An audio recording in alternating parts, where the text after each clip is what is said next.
And this month we look at aircraft carriers, submarines and sundials in the garden of Ian Hamilton Finlay.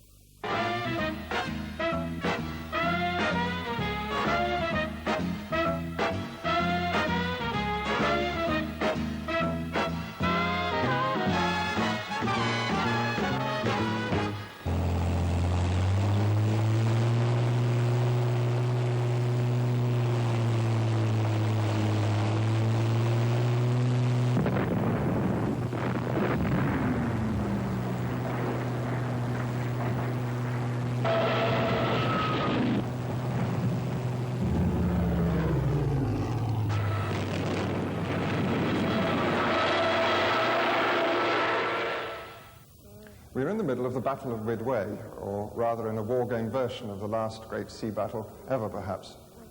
But it's not just a war game. It's an array of metaphors. There's beehives as aircraft carriers, bee bombers, and rose bushes which represent the tracts of Pacific Ocean that lay between the vessels. Here the battle is symbolized, deaths reduced to a series of distanced, choreographed buzzings. You've got to look beyond these orchard conservatory effects. As in all Ian Hamilton Finlay's work, the underlying ideas are most important, and they're prolific. For the past 20 years or so, Finlay has been pursuing one idea after another into what anybody else might call cul-de-sacs, but he's opened them out. For example, he's worked in concrete poetry, that is, the use of words for typographic and sound effect, using them as signs. He has seized on cultural traditions that have lain dormant and neglected. He keeps on insisting, unfashionably, that the codes and schemes of classical and Renaissance culture are still alive. So he's revived the idea of the classical inscription, making the reader pause for thought. The inscriptions may pun, or poke mild fun, or refer you to fishing fleets or military tactics. They offer shortcuts, make great strides across centuries. A stream of publications issues from his Wild Hawthorne press, prints, postcards, leaflets, booklets. Some of his word plays have even been installed in public places, in Livingston Newtown, for example. But the place where Finlay's work and attitudes find fullest expression is Stonypath, near Dunsire in the Lanarkshire Hills. This is the farm where he lives with his wife and children, a barren place 10 years ago when they first moved in, but now an upland oasis, a paradise garden, a small Arcadia.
Stonypath abounds in notices, signs, sundials, words in convoy underfoot, words spacing and captioning the scene, turning the garden into an inland ocean strewn with nautical references.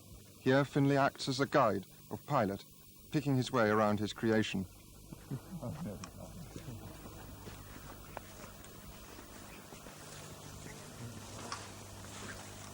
How did you get on in Glasgow?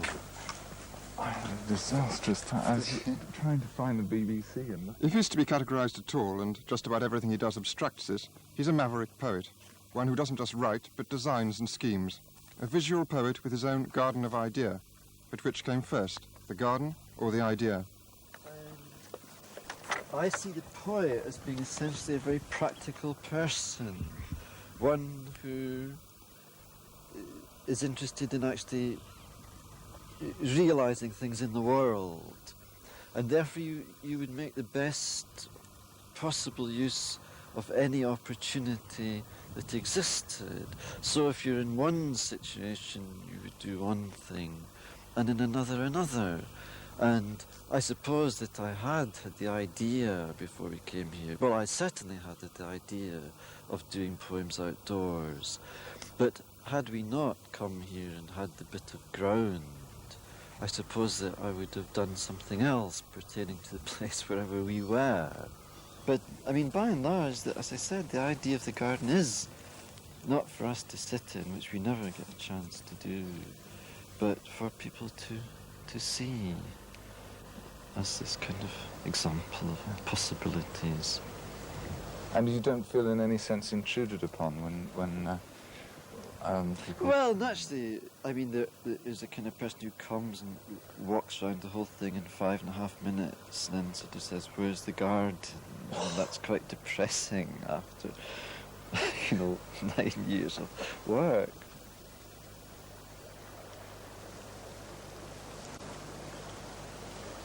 Finlay likes to produce his images in collaboration with craftsmen or other artists. He'll rough out an idea, describe it precisely, and rely on others to draw the final outline, chisel the words, make the actual object in metal or stone or wood. When it goes smoothly, collaboration helps deflect attention from the handiwork of making art, the cult of the artist's inspired touch, to the thought processes encapsulated. And as I say, you could be wrong. I mean, I've been wrong sometimes.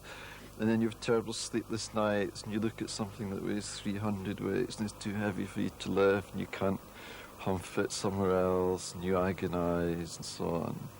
But eventually, either, you decide it's right, and that's great, and then it gradually settles in, or it's wrong.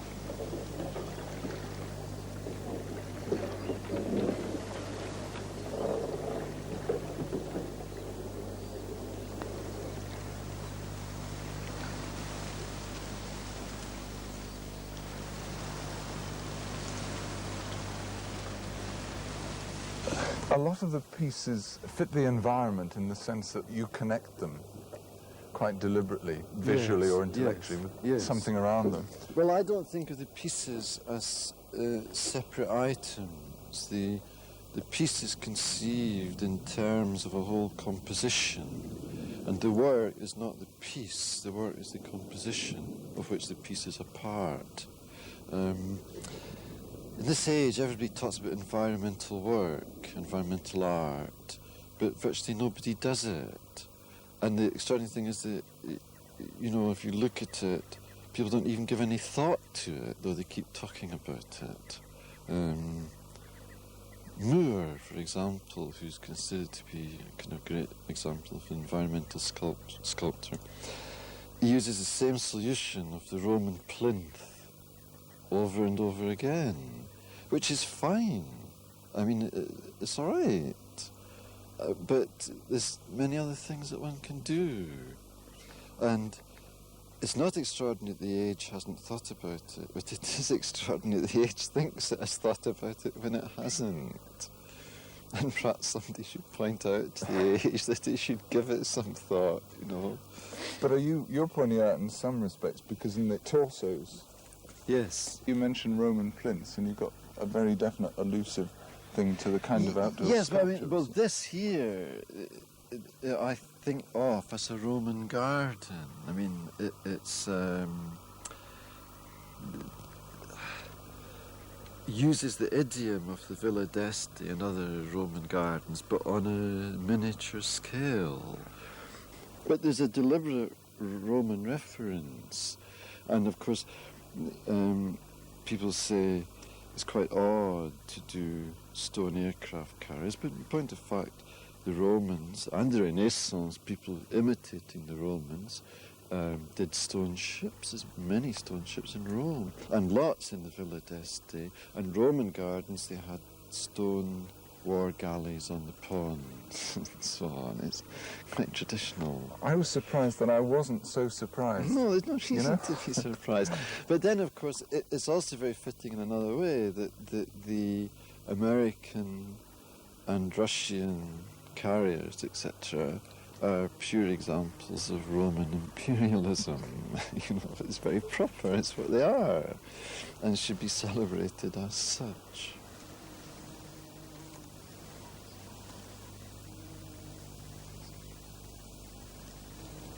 Beyond the garden proper lies a part of the grounds classified in 18th century landscape gardeners' terminology as the wilderness. A piece called Homage to Salvator. Now that again, it's, did you see the possibility, apart from anything else, of a nice joke to begin with? Yes, well the thing is that we have this rubbish pit which the nettles have now grown up and obscured it a bit. And there's a need to do something about it, make something of it. So Salvatore Rosa, I like very much as an artist, and of course he's associated with Lorraine, who I also like. So we also imported the dead tree from down by the burn and planted it, and it looks quite authentic now. Oh, I thought that was part of the original set. No, the dead tree had to be added to... Yeah. Complete the Salvatore Rosa Right. aspect of it, because he has lots of nice lightning-stricken trees. AD is the way Albrecht Dürer used to sign himself, so this patch of grasses becomes Dürer's naturalistic watercolour, the great piece of turf resuscitated. People nowadays seem to just sort of feel tradition as something outside them, which they're set against in some way, which is a enemy to whatever they want to do. Whereas I feel it as it were a great pal. My best friend is tradition. And I don't feel separate from the past. I mean, I don't feel any further away from the Greeks and the Romans than from my contemporaries. I mean, they're all blokes who produce works, which are things.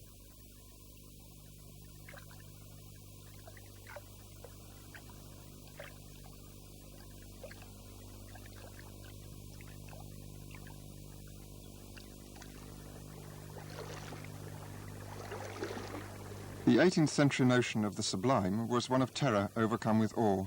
In Finlay's Arcadia, the drift of time is marked with every sundial, and the repeated hints of death, the pond Charon.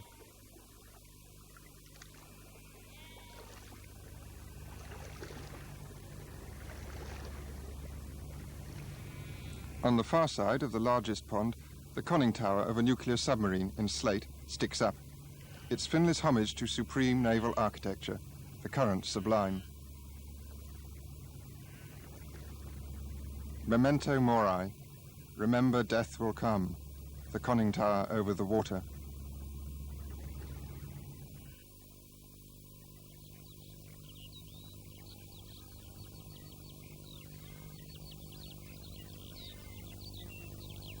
Ian Hamilton Finlay's work isn't just a garden full of riddles and teases. The puns can stick like barbs, smiles can turn uncertain. Once you are versed in them, you see that inscriptions like "Bring back the birch" aren't simply a joke. It's called an elegiac inscription, which refers you to the lost groves of Arcadia. Instead of the ancient gods, war machines. Many people, especially hard-line poets and sculptors, find Finlay's work irritating, even distasteful. But it has to be this willing suspension of disbelief. It has to be that. I mean, if people come in a spirit of hostility or extreme skepticism, it won't work. But on the other hand, I've seen especially some years ago, concrete poetry, you know, I'm still categorised as a concrete poet. And concrete poetry aroused very strong feelings of hostility in people. I mean, much more so than avant-garde plays, which are supposed to kind of, you know, annoy the middle class. But in point of fact, the middle class find it very soothing, apparently. But concrete poetry really makes people angry. And I've seen people arriving at the gate, you know, livid. And sometimes after a little while, they begin to mellow and become quite friendly. And relax and enjoy it.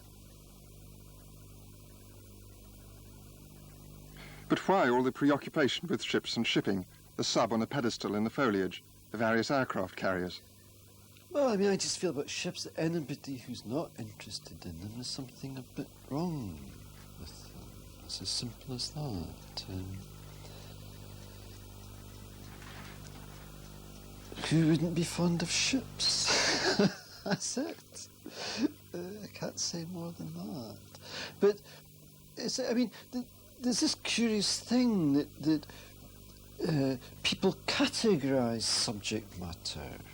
You see, for instance, when people have this difficulty about warships, which people seem to do at the moment, and you get very sophisticated people come and say, well,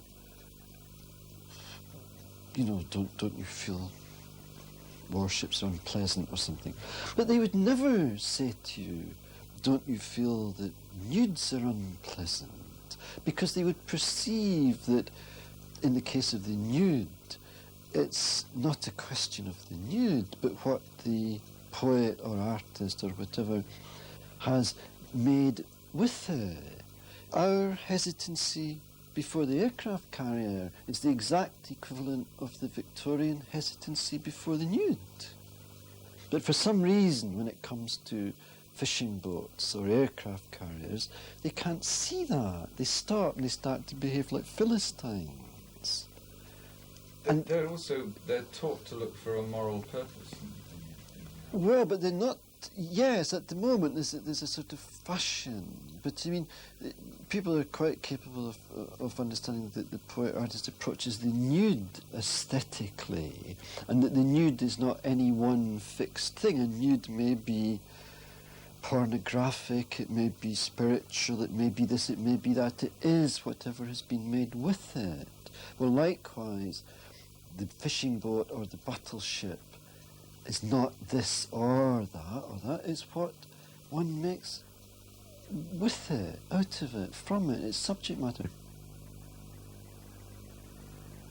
And it's no longer apposite to plant classical gods and goddesses, their spears and thunderbolts, in compositions, and expect us to feel moved.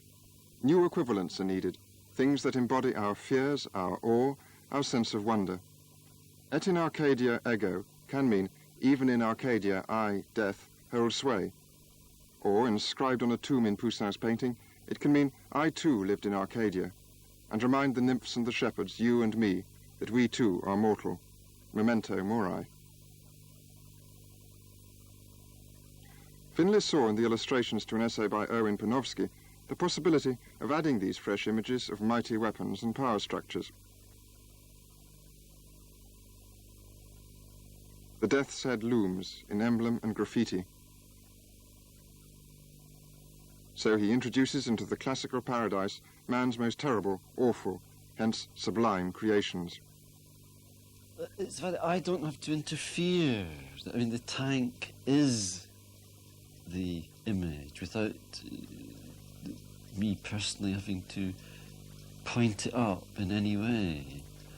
And of course these are I mean, very deliberate creations or recreations, and one has interfered in that respect. But the basic image of equating tank plus camouflage with the Poussin, as it were, Virgil conception of Arcadia is just so perfect. It doesn't seem like self-expression. It's nothing to do with Ian Hamilton Finlay. It was always there. The only surprise is that nobody else had actually done it before. I love the heroic, absolutely.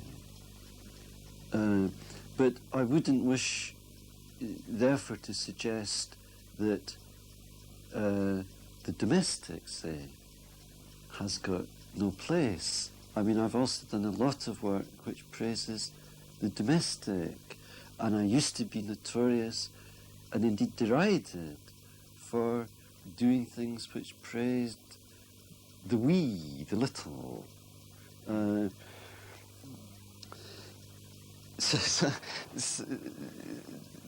Sue's uncle recently gave me a book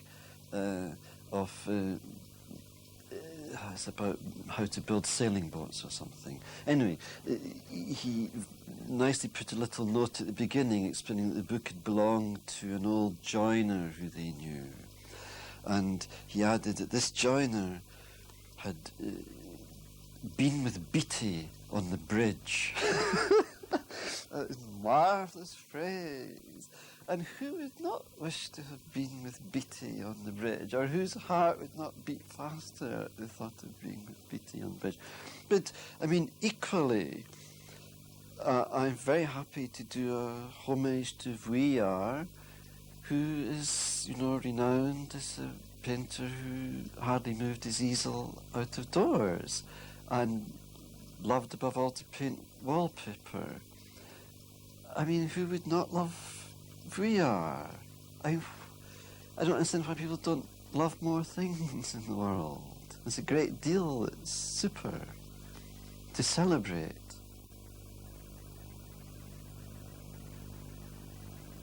Finlay's celebrations are still most often couched in words.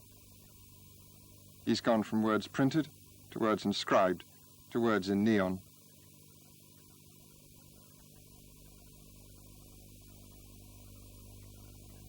The poet should think about different modes of language, or what I call the being of language. But then you see, when I try to discuss this with Scottish poets, they always say, well, language has only got one kind of being. What are you talking about?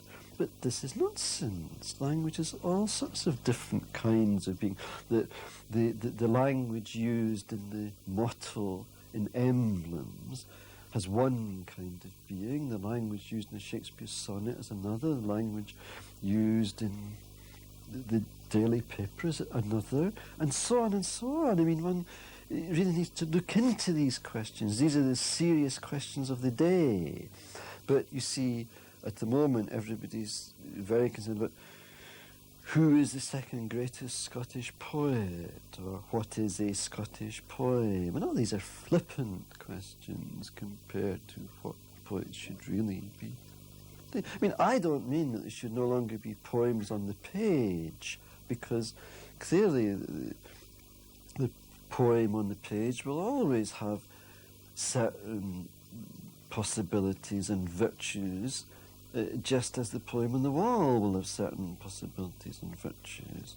But just imagine if one had poems on buildings at night. If people ceased to just see that neon has only been used commercially, if they actually looked at it, they would see that, for instance, white neon comes closer to the pure Greek line than anything that I have seen since. You know, that pure Greek line that you get on Greek vases, where perhaps they use white slip or something. And, well, I don't know, why have the letter designers not thought about this? Why have the poets not thought about it? And the fascinating thing about concrete poetry was that from the minute that people became aware of it, they said, this is very limited, and it can't last more than another 2 weeks, and everything that can be done in it will have been done. And a chap in England actually started a magazine which had a sort of subtitle that it was devoted to the death of concrete poetry. And it was started about, I don't know, 8 years ago or something, and it seems to come out more frequently than it did then, without any apparent embarrassment to the editor, you know. That people are always discovering cul-de-sacs where in fact there are broad avenues.